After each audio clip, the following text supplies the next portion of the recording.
बिस्मिल्लाहिर्रहमानिर्रहीम। अस्सलाम वालेकुम students. Second year biology chapter number 19 lecture number 4 है हमारा न्यूरलेशन। इससे पहले हमने चिक की डेवलपमेंट पढ़ रहे थे, तो उसके बाद नया टॉपिक स्टार्ट होता है हमारा न्यूरलेशन। न्यूरलेशन क्या होता है? The process of nervous system formation is called the neurulation. Nervous system हम इसमें बनाते हैं, उसको क्या कहते हैं? न्यूरलेशन कहते हैं। तो नर्वस सिस्टम में हमारे पास क्या होता है? ब्रेन होता है और स्पाइनल कॉर्ड होता है। द प्रीसम्प्टिव एक्टोडर्म जो होती है वो फॉर्म अ बैंड, एक बैंड बनाती है। बैंड क्या होता है? हमारे पास एक पट्टी होती है present on the surface of gastrula. Gastrula stage के बाद एक जो स्टेज बनती है उसमें नोटोकॉर्ड बनती है, तो उसमें हम न्यूरलेशन बनाना स्टार्ट हो जाती है, जिसको हम क्या कहते हैं? वो जो स्टार्ट में पोर्शन होता है उसको न्यूरल प्लेट्स कहते हैं। ठीक है। गैस्ट्रुला जो होता है इलोंगेट होता है एंड द बैंड थिकेंड, और वो थिकेंड बैंड होते हैं वो क्या बनाते हैं? न्यूरल प्लेट्स बनाते हैं। ये जो न्यूरल प्लेट्स होती हैं present at the flattened thickened area of ectoderm, किसके एरिया के पास पड़ी होती हैं? एक्टोड्रम एरिया के पास पड़ी होती हैं। और एक्टोड्रम एरिया जो है वो 18 आवर्स में स्टार्ट होता है। 18 आवर्स में स्टार्ट होता है। तो ये इसके बाद बनती है न्यूरल ग्रूव। देखें, लॉन्गिट्यूडिनली फोल्ड्स होते हैं इस प्रोड्यूस्ड इन एम्ब्रियो। एम्ब्रियो में प्रोड्यूस होते हैं कितने अरसे में? 21 से 22 आवर्स में। सही है। अब ये जो फोल्ड होते हैं उनके सेंटर में मिड डॉर्सल लाइन होती है। ये मिड डॉर्सल लाइन जो है उसको हम क्या नाम देते हैं? उसको हम न्यूरल ग्रूव का नाम देते हैं। उसको हम न्यूरल ग्रूव का नाम देते हैं। न्यूरल ग्रूव जो होती है, interior end of the neural groove is wide, it form a feature. Future में क्या बनानी है? ब्रेन और इसका स्पाइनल कार्ड बनाना है। मैं आपको पहले बता चुकी हूँ कि जो हमारे पास नर्वस सिस्टम होता है उसके अंदर क्या होता है? ब्रेन होता है एंड स्पाइनल कार्ड होता है। देखें, ये हमारे पास एक स्ट्रक्चर बना हुआ है। इस स्ट्रक्चर को देखें। इस स्ट्रक्चर में हमारे पास ये है न्यूरल प्लेट, ये भी न्यूरल प्लेट है और ये भी क्या है? न्यूरल प्लेट है। इसके सेंटर वाले ये सारा न्यूरल प्लेट बना रही है। अब न्यूरल प्लेट ने क्या बनाने हैं? न्यूरल फोल्ड्स बनाने हैं। ये देखें, ये हमारे पास क्या है? ये न्यूरल फोल्ड है, ये न्यूरल फोल्ड है। ये दोनों क्या है? न्यूरल फोल्ड हैं। सेंटर में इनके क्या है? न्यूरल प्लेट है। अब ये जो इसका हिस्सा है ये क्या बना रहा है? ये न्यूरल ग्रूव बना रहा है। न्यूरल ग्रूव ने कन्वर्ट हो जाना है नेक्स्ट किसमें? न्यूरल ट्यूब में। तो ये neural formation of neural folds को देखते हैं कि neural folds are present on both side of the neural groove. ये सेंटर में क्या थी? हमारे पास न्यूरल ग्रूव थी और इसके दोनों साइड पे present on the both side, दोनों साइडों पे हमारे पास क्या है? न्यूरल फोल्ड्स पड़े हुए हैं। ठीक है। Neural fold, the folding of the neural plate is clearly visible in 24 hours embryo। 24 hours के बाद जो हमें स्टेज नजर आती है उसको हम क्या कहते हैं? न्यूरोला कहते हैं। ठीक है। अब ये जो दोनों न्यूरल फोल्ड हैं इन्होंने पास आते जाना है, क्लोजली होते जाना है। ये देखें, ये मजीद क्लोजली हो गए। पहले ये खुले हुए थे, ये थोड़े से क्लोज हुए, ये मजीद क्लोज होंगे। आहिस्ता आहिस्ता जब ये बिल्कुल क्लोज हो जाएंगे तो ये न्यूरल ग्रूव जो है कन्वर्ट हो जाएगी किसमें? न्यूरल ट्यूब में। ये हमारे पास न्यूरल क्रीज थी, ये क्रीज इसके ऊपर वाला पोर्शन है। ये देखें, न्यूरल ट्यूब बन चुकी है। तो फॉर्मेशन ऑफ न्यूरल ट्यूब देखते हैं। The neural tube sunk and neural plate sunk and the neural folds grow toward one another. कि न्यूरल फोल्ड प्लेट जो है वो संक हो गई है। ये सेंटर वाली क्या थी? न्यूरल प्लेट थी। संक का मतलब है ये नीचे की तरफ चली गई है और न्यूरल फोल्ड जो है वो दोनों एक दूसरे के पास आ गए और मिड डोर्सल लाइन जो थी वो फ्यूज हो गई है आपस में। न्यूरल ग्रूव जो थी वो उसके अंदर फ्यूज हो गई है और फ्यूज होने के बाद उसने क्या बना रही है? न्यूरल ट्यूब बना रही है। Formation of nervous system, the central nervous system is formed after the formation of neural tube। अब ये न्यूरल ट्यूब बन चुकी है। सही है। न्यूरल फोल्ड क्लोज हुए और यहाँ पे क्या बन गई? Neural tube. न्यूरल ट्यूब के अंदर जो कैविटी है, इस cavity enclose in the nervous system. इस कैविटी, इस न्यूरल ट्यूब के अंदर हमारा क्या होगा? नर्वस सिस्टम जो है वो क्लोज हो जाएगा। किसका? सॉरी, चिक का। सही है। जैसे हमारे पास क्या होती है? रीढ़ की हड्डी होती है, उसके अंदर क्या होता है? स्पाइनल कॉर्ड होता है। इसी तरह से इनका इसके अंदर जो है इस न्यूरल ट्यूब के अंदर क्या हो जाएगा? नर्वस सिस्टम क्रॉस हो जाएगा। इस प्रोसेस को क्या कहते हैं? न्यूरोसील या फिर न्यूरोकोल बोलते हैं। ठीक हो गया। ये जो था हमारे पास न्यूरलेशन का प्रोसेस। ये डायग्राम जो है इसको आपने ड्रा करना है अच्छी तरीके से। देखें, पहले न्यूरल प्लेट है और उसके साथ ये न्यूरल फोल्ड्स हैं। फोल्ड्स पास आते जाएंगे, न्यूरल प्लेट नीचे दबती जाएगी, उसके अंदर न्यूरल ग्रूव जो है, न्यूरल ग्रूव किस में कन्वर्ट हो जाएगी? न्यूरल ट्यूब में। ये क्लोज होते गए और यहाँ तक कि इसकी न्यूरल ट्यूब जो है वो डिवेल्प हो गई। नेक्स्ट है हमारे पास mechanism of the development. Multicellular individuals is form as a single cell. Zygote के तमाम सेल जो हैं वो किससे बनते हैं? जाइगोट से बनते हैं। जाइगोट जो होता है उसके ऊपर क्या होती है? कंप्लीट इंफॉर्मेशन होती है। देखें, जाइगोट कैसे बनता है? जब मेल स्पर्म की और फीमेल एग की फर्टिलाइजेशन होती है तो हमारे पास क्या आता है? जाइगोट होता है। तो जाइगोट के पास जो होती है तमाम इंफॉर्मेशन होती है वो क्या होता है? जीनोम होता है। जीनोम हम कह सकते हैं कि set of a chromosome is called a genome.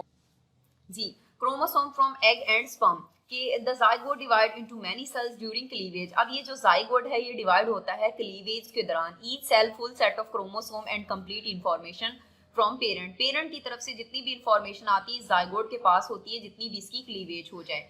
Some gene remain active, कुछ जीन जो होते हैं वो एक्टिव रहते हैं, बाकी अदर जीन जो होते हैं वो स्विच ऑफ हो जाते हैं। इसके ऊपर कुछ एक्सपेरिमेंट्स किए गए हैं जिसमें हमने देखना है न्यूक्लियस और साइटोप्लाज्म का वर्क। तो सबसे पहले एक्सपेरिमेंट नंबर ऑफ हैंसन डायरी स्टिच की तरफ आते हैं। 1892 में डाइट स्टिच जो था उसने क्या किया, सी ऑरिजिन का एक एग लिया, 2 स्टेज ही सेपरेट इनटू 2 सेल्स, उसने 2 सेल्स में उसको सेपरेट किया। He found that both half of the embryo develop into normal larva, के दोनों एम्ब्रियो जो है वो नॉर्मल लार्वा डिवेल्प कर चुके हैं। इसने कहा he calculated both these cells contain all the genetic information from original zygote. ये देखें, ये डायग्राम थी, इसने 2 सेल लिए, ए सेल है और बी सेल है। तो दोनों के नॉर्मल लार्वा जो हैं वो डेवलप हो चुके हैं, यानी कि इसके अंदर क्लीवेज हुई थी। तो इसका मतलब है उसने कहा कि दोनों के पास क्या है, जेनेटिक इंफॉर्मेशन है। इससे भी 1 से 2 सेल, 2 से 4, 4 से फिर बनते हैं 8 और 8 से 16 सेल ये हमारे पास बन जाते हैं। इसका मतलब है कि दोनों के पास न्यूक्लियस मौजूद है और दोनों के पास टोटल इंफॉर्मेशन मौजूद होती है।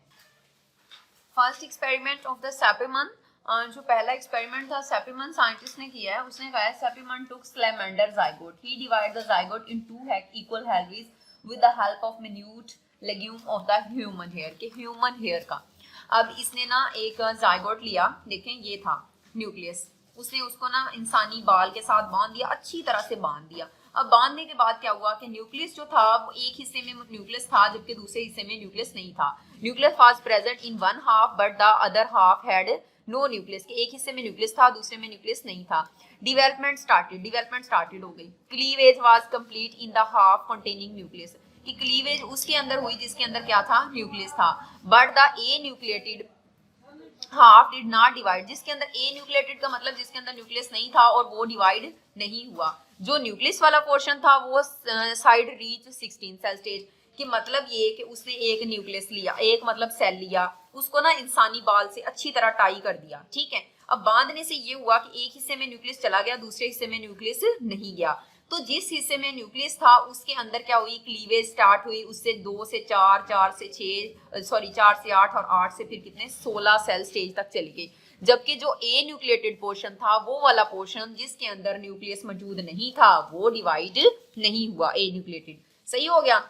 It's one nucleus cross the narrow cytoplasmic bridge and enter into the A nucleated side. Now this side start dividing immediately. अब हुआ ये कि ये जो साइटोप्लाज्मिक ब्रिज था उसमें से एक जो न्यूक्लियस था उसने क्या किया, उस साइड को क्रॉस किया, क्रॉस करके ए न्यूक्लिएटेड साइड वाले पोर्शन में चला गया। एक न्यूक्लिएटेड साइड वाला पोर्शन वो पोर्शन जिसमें न्यूक्लियस नहीं था। अब जब उसमें ये न्यूक्लियस गया तो वहां पे फिर जो है डिवाइडिंग का प्रोसेस स्टार्ट हो गया इमीडिएटली। सही है। अब सेकंड एक्सपेरिमेंट की तरफ आते हैं। Spemann also perform another experiments, एक और एक्सपेरिमेंट किया, separated the 2 halves of embryo, ठीक है। कि अब इसने क्या किया, both these halves contain nucleus. अब इसमें पता क्या था, दोनों के पास न्यूक्लियस था। पहले में तो उसने ये किया ना कि एक के पास न्यूक्लियस था और दूसरे के पास न्यूक्लियस नहीं था, तो जिसमें न्यूक्लियस नहीं था उसमें डेवलपमेंट नहीं हुई थी, जिसमें न्यूक्लियस था उसमें डेवलपमेंट हुई थी। लेकिन इसमें ये हुआ है कि बोथ हेल्वीज कंटेन न्यूक्लियस, दोनों के पास न्यूक्लियस था, but these halves develop in complete, एक में कंप्लीट हुई। He observe single cell separated from 16 cell continue so it's complete embryo, एक में तो हो गई। लेकिन अब यहाँ पे एक प्रॉब्लम ये आई कि उसके एक्सपेरिमेंट में उसने ऑब्जर्व किया कि जब न्यूक्लियर डेवलपमेंट होता है तो उसके एक पोर्शन में ना अबनॉर्मल तरीके से बॉल्स बनी। अब वो बॉल्स कैसे बनी, उसको पता चला कि जब न्यूक्लियर डिवेस्ट होता है तो इसमें एक पोर्शन है जिसको हम क्या कहते हैं, ग्रे क्रीसेंट कहते हैं। ये शॉर्ट क्वेश्चन भी अराइज होता है, what is grey crescent. Grey crescent एक ऐसा एरिया है, the pigment, grey crescent is the pigment free area that appear at the time of fertilisation. Fertilisation के टाइम पे डिवेल्प होता है। तो जिस हिस्से में ग्रे क्रीसेंट होगा वो डेवलपमेंट करेगा, जिस हिस्से में ग्रे क्रीसेंट नहीं होगा वो क्या होगा, अबनॉर्मल बॉल्स बना लेगा। So not further development can take place, further development half lacking grey crescent, कि जिस हिस्से में ग्रे क्रीसेंट था वहां पे डेवलपमेंट हुई और जिस हिस्से में ग्रे क्रीसेंट नहीं था वहां पे डेवलपमेंट नहीं हुई। सैपिमन मेड 2 कंक्लूजन्स, 2 कंक्लूजन बनाई on the basis of above experiment. इसके एक्सपेरिमेंट्स के all cell contain the same nuclear information, कि तमाम सेल्स के पास क्या होती है, सेम न्यूक्लियोटिक इंफॉर्मेशन होती है, सही है। साइटोप्लाज्म जो होता है उसके पास इंफॉर्मेशन होती है किसकी फॉर्म में, इन द फॉर्म में ग्रे क्रीसेंट एरिया, ठीक है। These information are essential for the development of embryo, और ये इंफॉर्मेशन जो है वो एम्ब्रियो की डेवलपमेंट के लिए जरूरी है, सही है। अब देखते हैं बात, दोबारा मैं आपको सारे को रिकॉल करती हूँ कि देखें, उसने एक न्यूक्लियस लिया, उस न्यूक्लियस को उसने इंसानी बाल से सेल लिया, उसने एग को क्या किया, इंसानी बाल से बांध दिया। जब उसने बांधा ना तो एक हिस्से में न्यूक्लियस चला गया, दूसरा हिस्सा खाली था। जिस हिस्से में न्यूक्लियस था उसमें क्लीवेज हुई, उसमें सेल डिवीजन स्टार्ट हुई, 2 से 4 बने, 4 से 8 और यहाँ तक के 16 सेल बन गए। जबकि जो दूसरा था वो वैसे ही पड़ा हुआ था, सही है। अब उसने इस बाल को थोड़ा सा ढीला किया, जैसे ही ढीला किया तो यहाँ से न्यूक्लियस जो है वो उसने साइटोप्लाज्मिक ब्रिज जो था उसको क्रॉस किया, और जिसमें न्यूक्लियस नहीं था उस पोर्शन में गया और वहां पे उसने अपनी डेवलपमेंट स्टार्ट कर ली, सही हो गया।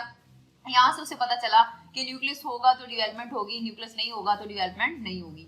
उसके बाद उसने एक और चीज नोट की कि न्यूक्लियस तो मौजूद था मगर उसमें अब नॉर्मल जो है वो डेवलपमेंट हो रही थी। तो इसमें किसका रोल आ गया, रोल ऑफ साइटोप्लाज्म का रोल आ गया कि साइटोप्लाज्म के अंदर एक ऐसा एरिया था जिसको हमने ग्रे क्रीसेंट का नाम दिया था। अगर तो ग्रे क्रीसेंट मौजूद होगा तो नॉर्मल डेवलपमेंट होगी, अगर ग्रे क्रीसेंट मौजूद नहीं होगा तो development will not be normal. तो यहाँ तक हमें समझ आ गया रोल ऑफ न्यूक्लियस, न्यूक्लियस का रोल समझ आ गया कि रोल क्या होता है। जाइगोट होता है, जाइगोट के पास क्या होती है, कंप्लीट इंफॉर्मेशन होती है, सही है।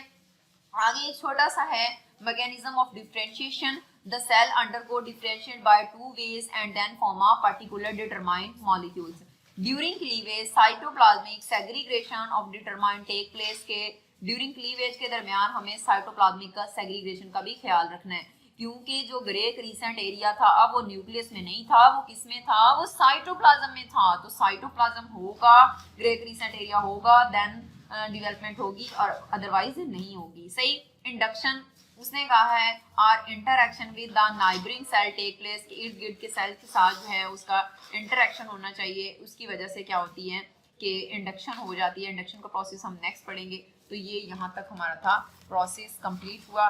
दोबारा ये डायग्राम है, इसमें देखें कि न्यूक्लियस था और उसमें ये ह्यूमन हेयर से उसने इसको बांधा हुआ है। तो जिस हिस्से में न्यूक्लियस है वहाँ डेवलपमेंट हो गई और ये हिस्सा वैसे ही खाली पड़ा हुआ है। बाद में उसने इसको ढीला किया और इधर से न्यूक्लियस जंप करके इधर आया और यहाँ पे प्रोसेस स्टार्ट हो गया। ये इसका क्या था, ग्रे क्रीसेंट एरिया है। Grey crescent area is present in the nucleus. तो ये हमारा आज का टॉपिक है। उम्मीद है आपको समझ आया होगा। इसमें से जो आपने राइट करना है, असाइनमेंट बनानी है, वो सिर्फ न्यूरोलेशन की बनानी है, एक्सपेरिमेंट की नहीं बनानी। ठीक है जी, अल्लाह हाफिज।